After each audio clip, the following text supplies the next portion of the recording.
नमस्कार साथियों, आपका एग्री थिंकर्स के ऑनलाइन लर्निंग प्लेटफॉर्म पर एक बार फिर से स्वागत है।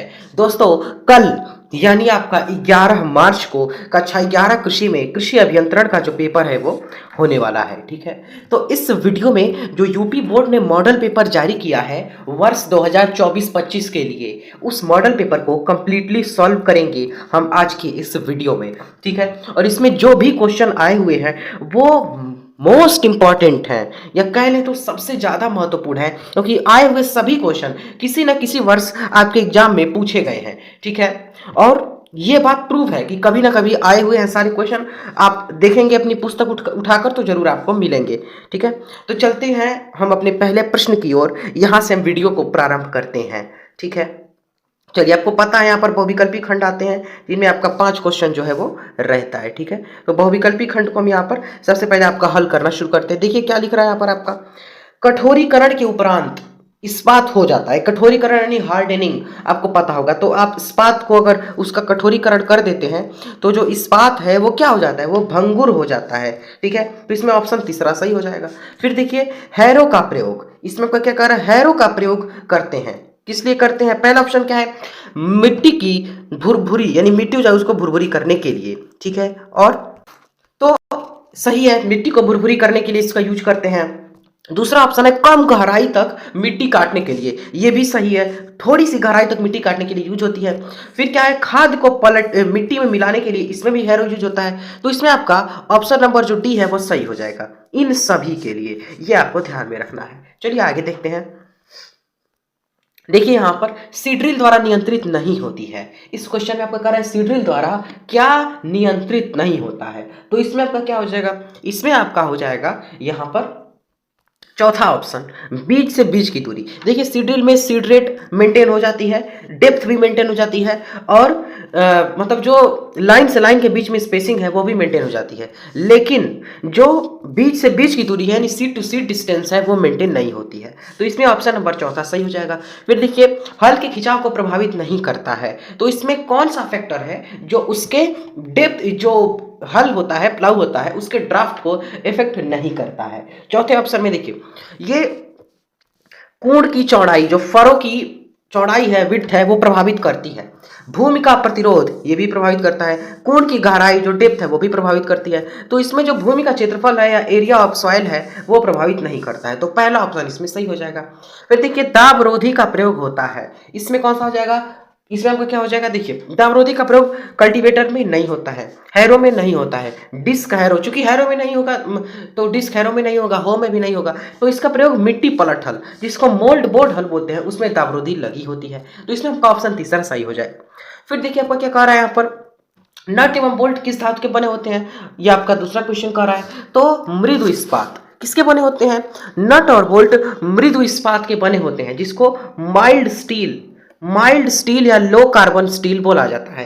तो मृदु इस्पात के बने होते हैं। फिर आपका तीसरा क्वेश्चन कह रहा है कि यंत्रों को खिंचाव, जो ड्राफ्ट होता है यंत्रों का, उसको मापने के लिए कौन सी डिवाइस यूज करते हैं। तो आपको सभी को पता होगा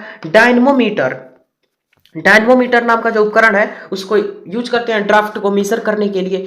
मीट्रिक प्रणाली का होता है, ब्रिटिश प्रणाली का होता है, तो अपने इसमें हो जाएगा आपका डायनमोमीटर।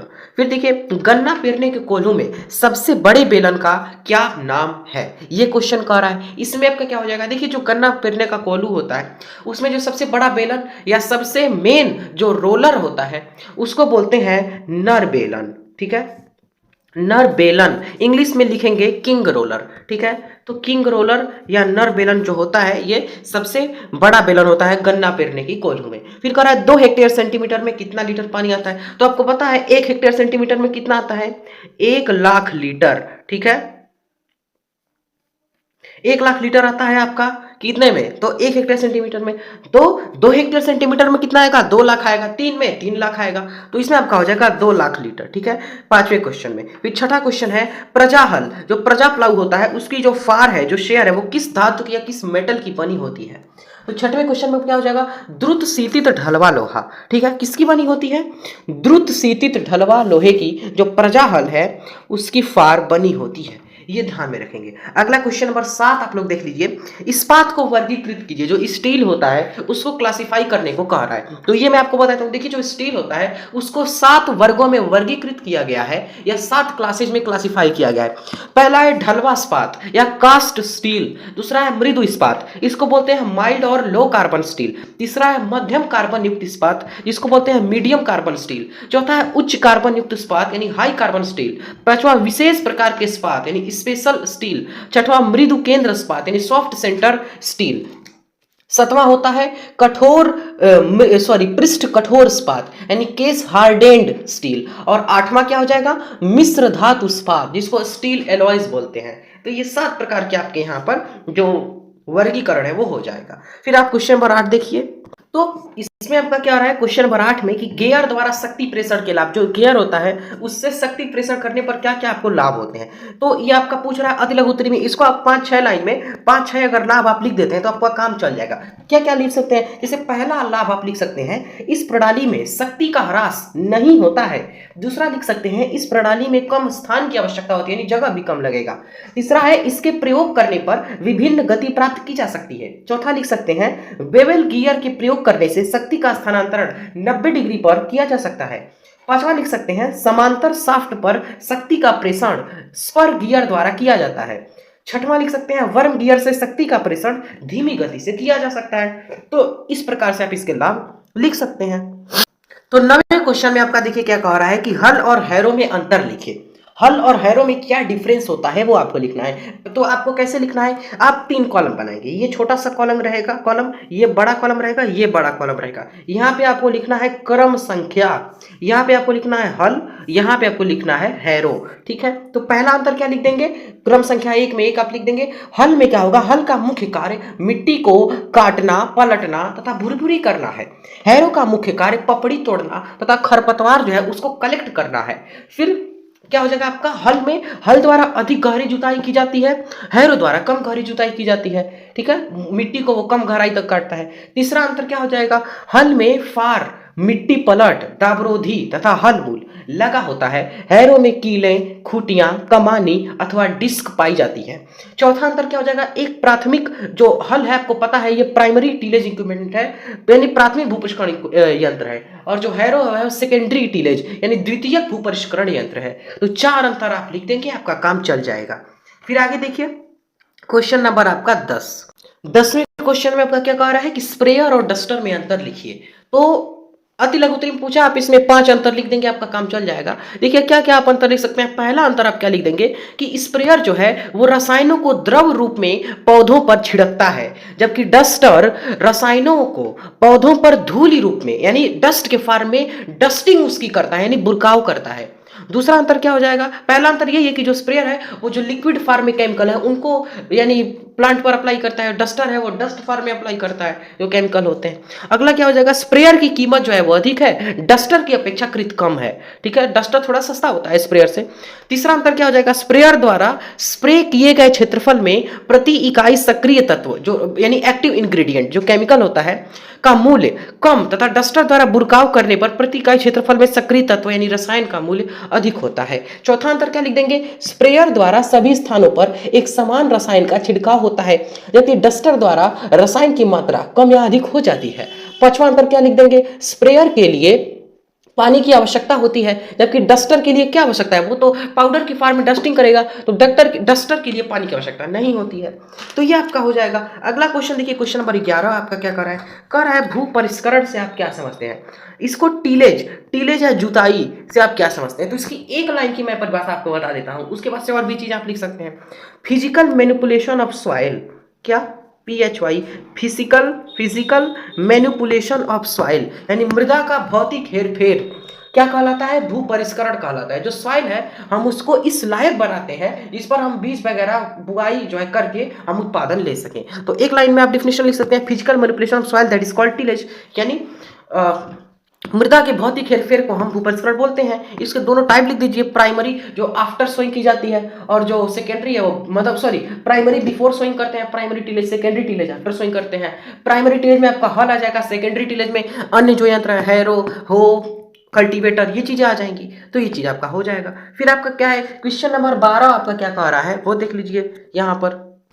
12वां क्वेश्चन आपका क्या कह रहा है यहाँ पर, मिट्टी पलट हल जो होता है उसके हलतल का स्वच्छ नामांकित चित्र बनाता है। जो मोल्ड बोर्ड प्लाऊ होता है, मोल्ड बोर्ड प्लाऊ के मोल्ड बोर्ड का आपको एक फिगर बनाना है और उसके सभी पार्ट उसमें दिखाने हैं। ठीक है, तो हलतल, ठीक है, हलतल के बारे में आपको पूछ रहा है। हलतल यानी जो प्लाऊ बॉटम होता है उसका आपको फिगर बना देना है और उसके बारे में लिख देना है। ठीक है, देखिए क्या होता है, जो हलतल होता है मिट्टी पलटने वाले हलों का महत्वपूर्ण भाग है। ठीक है, ये आपको ध्यान में रखना है। और इसका काम मिट्टी काटना, उसे ऊपर उठाना, घुमाना और पलट देना है। किसी हल का अच्छा होना उसके तल, जो उसका बॉटम है, उसके अच्छे होने पर निर्भर करता है। यदि हलतल दोषपूर्ण होगा तो वह मिट्टी को अच्छी तरीके से नहीं काटेगा और न ही ठीक तरीके से पलटेगा।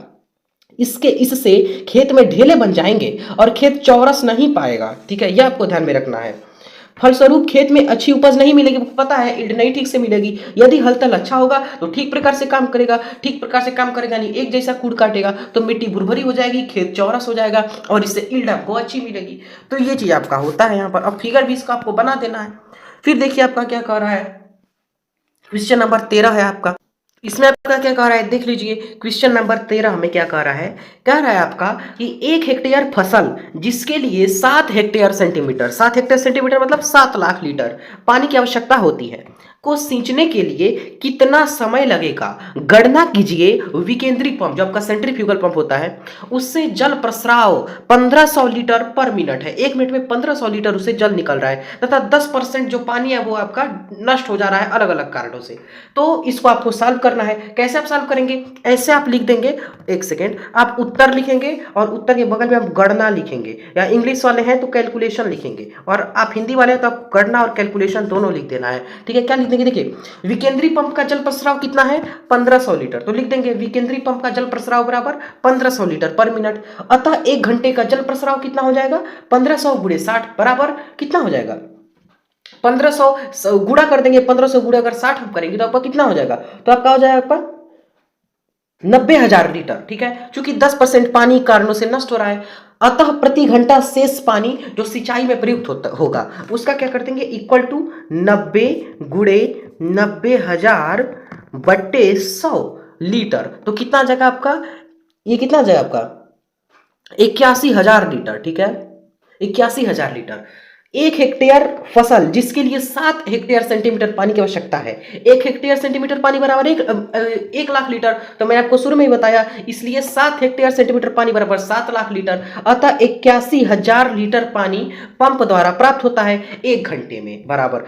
तो इसलिए 1 लीटर पानी पंप द्वारा प्राप्त होगा तो इक्वल टू 1/81,000 घंटे में, तो कितना आपका 70 लाख लीटर पानी पंप द्वारा कितना प्राप्त होगा, तो 1 गुणे 70 लाख बटे 81,000 घंटे में, तो बराबर आपका 700/81। तो कितना आ जाएगा आपका, इसमें आंसर कितना आ जाएगा, देखिए 8.64 घंटे लगभग, ये आपका आंसर जाएगा। तो अंत में आप लिख देंगे, अतः 1 हेक्टेयर फसल की 7 सेंटीमीटर गहरी सिंचाई करने के लिए 8.64 घंटे, और बीच में लिख देंगे लगभग ब्रैकेट कोष्ठक में समय लगेगा। ये आपका उत्तर हो जाएगा। अगला क्वेश्चन देख लीजिए आप लोग क्या कर रहा है, क्वेश्चन नंबर 14 में। क्वेश्चन नंबर 14 में आपका कह रहा है कि मृदु इस्पात, मध्यम कार्बन इस्पात एवं उच्च कार्बन इस्पात के बीच अंतर लिखिए। तो इसको आप लिख सकते हैं, जैसे मृदु इस्पात में क्या होता है, इसमें जो मृदु मतलब इस प्रकार के इस्पात में कार्बन 0.1 से 0.5% होता है और उच्च कार्बन इस्पात में 0.7 से 1.5% होगा। मृदु इस्पात बहुत मृदु होता है, नामी में मृदु इस्पात, और उच्च कार्बन इस्पात कठोर होता है। मृदु इस्पात में ठंडी व गर्म अवस्था में इसको मोड़ सकते हैं और उच्च कार्बन इस्पात को मोड़ोगे तो टूट जाएगा।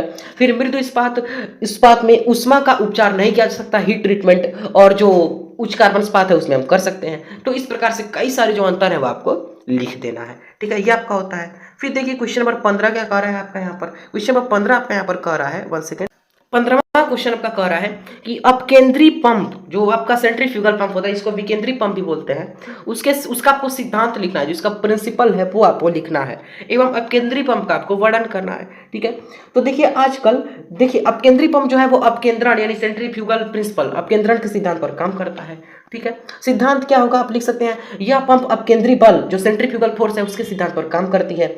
यदि किसी बेलनाकार बर्तन में पानी को भरकर घुमाया जाता है तो बर्तन के मध्य में पानी का तल नीचा अथवा गहरा और परिधि जो उसका रेडियस होगा, परिधि पर अपकेंद्री बल लगता है जो पानी को बर्तन की परिधि की ओर फेंकता है। इस प्रकार से आपको लिख देना है। इसकी जो कार्यविधि होगी, दो इसके भाग होते हैं, एक इंपेलर या रोटर होता है, दूसरा केसिंग जिसको आवरक बोलते हैं वो होता है। दो इसके पार्ट होते हैं, तो यह आपको लिखना है।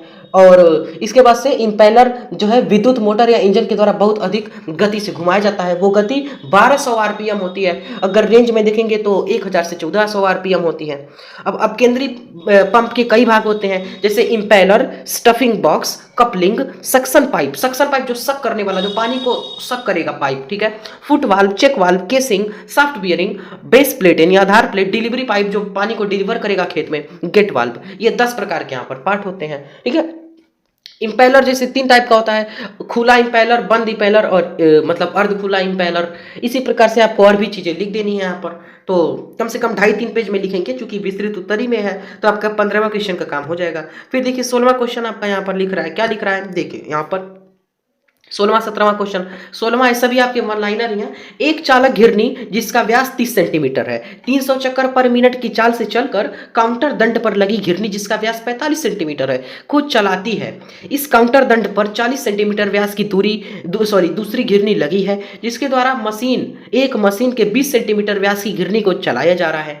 मशीन घिरनी की चाल ज्ञात कीजिए तथा रेखा चित्र भी बनाइए। ये इस क्वेश्चन में कर रहा है, तो हमने बहुत अच्छी तरीके से आपको ये क्वेश्चन कराया भी हुआ है अपनी थ्योरी क्लास में। ठीक है, फिर देखिए 17वां क्वेश्चन क्या है, इसमें अथवा भी करके दिया है। 17वां क्वेश्चन में आपका, यदि 3 हलतल जिसका प्लाउ बॉटम है 3 है, यदि 3 हलतल का मिट्टी पलट हल जिसका प्रत्येक कोण 30 सेंटीमीटर चौड़ा और 20 सेंटीमीटर गहरा है 5 किलोमीटर पर आवर की चाल से जुताई कर रहा है, भूमि का मृदा प्रतिरोध 0.5 kg पर सेंटीमीटर स्क्वायर है, हल का संपूर्ण खिंचाव जो टोटल ड्राफ्ट है तथा हल को खींचने के लिए आवश्यक हॉर्स पावर जो अश्वशक्ति मतलब इसेंशियल है उसको आपको कैलकुलेट करना है, उसकी गणना करनी है। या आप ये क्वेश्चन कर सकते हैं इसके स्थान पर, एक 30 सेंटीमीटर 3 हलतल मिट्टी पलट हल 15 सेंटीमीटर गहरी जुताई कर रहा है। यदि ट्रैक्टर की चाल 6 किलोमीटर पर आवर है तो 2 घंटे में कितने क्षेत्रफल की जुताई कर पाएगा। 10% ट्रैक्टर को किनारे घूमने में 10% जो समय है वो नष्ट हो रहा है, समय नष्ट बराबर 10%। तो इस क्वेश्चन को आप कर सकते हैं। तो ये आपके न्यूमेरिकल क्वेश्चन दिए गए थे। ठीक है, 3 यहाँ पे आपका 2 न्यूमेरिकल क्वेश्चन आया था। तो ये पूरा पेपर मैंने आपको सॉल्व करा दिया। मिलते हैं नेक्स्ट वीडियो में। टेलीग्राम चैनल और व्हाट्सएप ग्रुप से जरूर जुड़ेंगे, लिंक है डिस्क्रिप्शन में। टेलीग्राम चैनल पर आप कंटेंट डाउनलोड कर सकते हैं कई सारे, व्हाट्सएप ग्रुप से आप हमें डायरेक्टली जो है कॉन्टैक्ट कर सकते हैं या वहाँ पर आप मैसेज करके जो भी क्वेरी है उसको सॉल्व करा सकते हैं हम लोगों से। हम मिलते हैं नेक्स्ट वीडियो में, और चैनल को सब्सक्राइब जरूर करें, बेल आइकन ऑन करें ताकि नोटिफिकेशन आपको पहले मिले। लाइक भी करेंगे, वीडियो को अपने दोस्तों में शेयर भी करेंगे। ठीक है, ये बात आपको ध्यान में रखनी है। कमेंट सबसे इंपॉर्टेंट है, कमेंट करेंगे क्योंकि आप फीडबैक देंगे तभी हम कम्युनिकेशन बेहतर होगा, तभी हमको पता चलेगा आगे क्या करना है। तो मिलता है नेक्स्ट वीडियो में, जुड़े रहेंगे एग्री थिंकर्स के साथ। और पूरा का पूरा मैंने आपको सिलेबस कवर कराया है। एक और वीडियो अभी आएगी एक मॉडल पेपर की हमारे चैनल पर इस सब्जेक्ट की, तो उसको भी आप जरूर देखेंगे। ठीक है, कल आएगी वीडियो। तो मिलता है नेक्स्ट वीडियो में। Thanks for watching, take care, have a nice day. जुड़े रहेंगे एग्री थिंकर्स के साथ।